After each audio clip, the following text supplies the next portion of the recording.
Je me présente ici Ouro Longa, au siège du Parti national panafricain. Hier, dans la grande nuit, presque à 0 heure, les milices sont arrivées. En quelque sorte, nous pouvons dire que c'est les corps habillés parce que, vu leur scène opératoire, il y a eu des coups de fusil qui ont été retentis sur les lieux des crimes. Donc, on peut affirmer, passant par cette idéologie, que ce sont les corps habillés. Ils sont arrivés en treillis, c'est-à-dire les habitants de la maison les ont vus. Donc arrivés, ils sont rentrés dans la maison du Parti national panafricain, au siège du parti. Ils ont essayé de forcer la porte du parti, ils ont fait fatiguer, ça n'allait pas. Donc ils ont commencé par asperger de l'essence sur les bancs qu'on utilise pour nos réunions.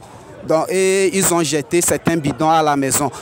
Ils ont crié à la maison où sont les habitants.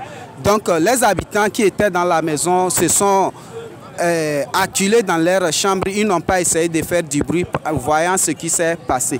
Donc par les fenêtres, ils regardaient leur mode d'opération dans la maison. Ensuite, ils sont sortis, ils ont commencé par incendier nos chaises. Quand ils ont vu que, or, les chaises se retrouvent à l'entrée de la maison. Donc ils se sont précipités pour sortir de la maison avec les punais accompagnés des bidons d'essence dont nous voyons certains par terre actuellement.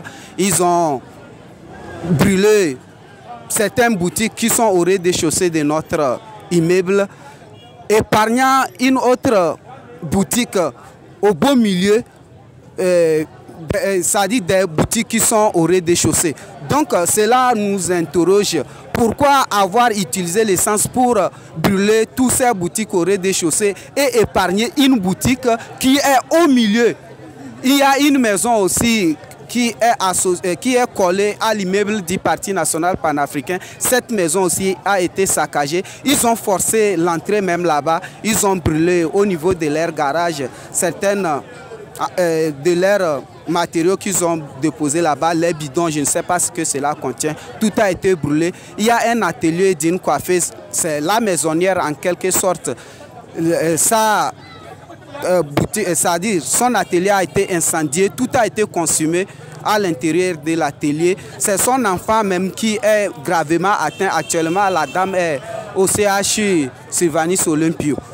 Et 6 juin aussi, il y a l'atelier d'un brodeur contenant près de 6 machines en plus tout ce qu'elle a reçu, ce que la personne a reçu comme travail qu'elle aura effectué, tout a été consumé. Donc l'atelier, qu'est-ce que je peux dire, il y a un médecin qui soigne les gens ici d'une manière thérapeutique.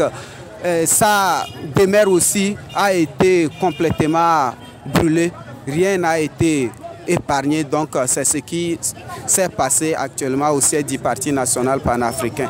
Donc vu leur mode opératoire, nous sommes confiants qu'ils sont conscients de ce qu'ils sont en train de faire et c'est la guerre qu'ils sont en train de déclarer à la population togolaise. Et nous sommes prêts pour affronter nos corps habillés parce qu'ils ne sont pas républicains.